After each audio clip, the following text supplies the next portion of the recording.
Good day everyone, my name is James Ilaya from HN504P and today I'm going to explain ROP and EOQ. Today, I'll be explaining the concept of reorder point or ROP using a simple example. Reorder point is a level of inventory at which a company should place a new order to avoid running out of stock. In other words, it tells you when to reorder, not how much to order. So the formula for ROP is ROP equals daily usage multiplied by lead time plus safety stock. Now, let's try this with an example.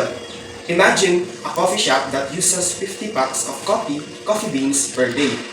Their supplier usually delivers order within 4 to 7 days. To be safe, the coffee shop keeps a safety stock to cover delays. That's the difference between the longest and the shortest delivery time, which is 3 days. And now let's calculate ROP. ROP is equal to 50 packs multiplied by 4 days plus 50 packs multiplied by 3 days. So ROP is equal to 200 plus 150. So ROP is equal to 350 packs of coffee beans. This means that when the shop inventory drops to 350 packs, it's time to reorder. That way, they won't run out of beans even if the delivery takes a bit longer. So in short, the reorder point helps businesses maintain smooth operation and avoid stockouts and keep customers satisfied. Thank you for listening.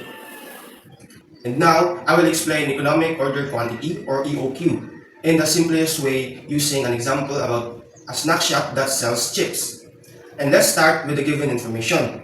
The shop sells 12,000 bags of chips every year. And the cost of placing one order is 25 pesos.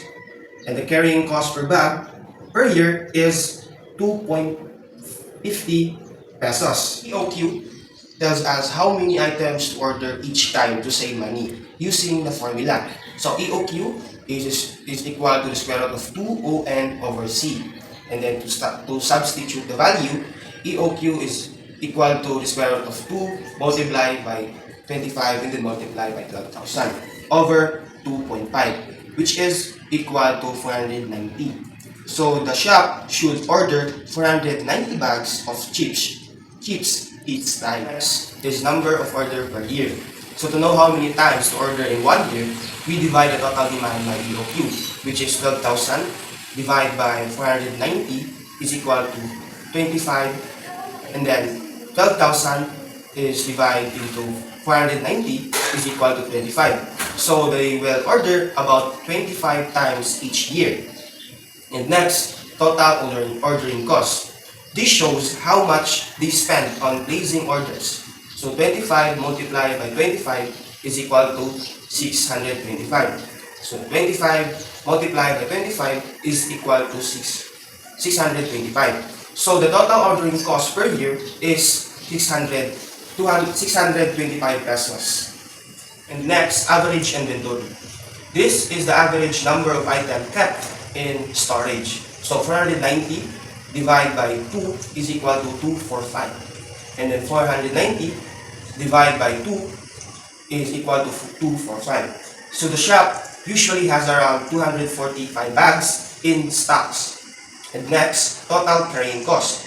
This shows how much it costs to store those items. So 245 multiplied by 2.50 is equal to 612.50 pesos. So the total carrying cost per year is 612.50 pesos. The total cost. To know the total cost of managing inventory, we add ordering and carrying cost. So 625 plus 612.50 is equal to 1,237.50. So the total numbers or the total annual cost is 1,237.50 pesos.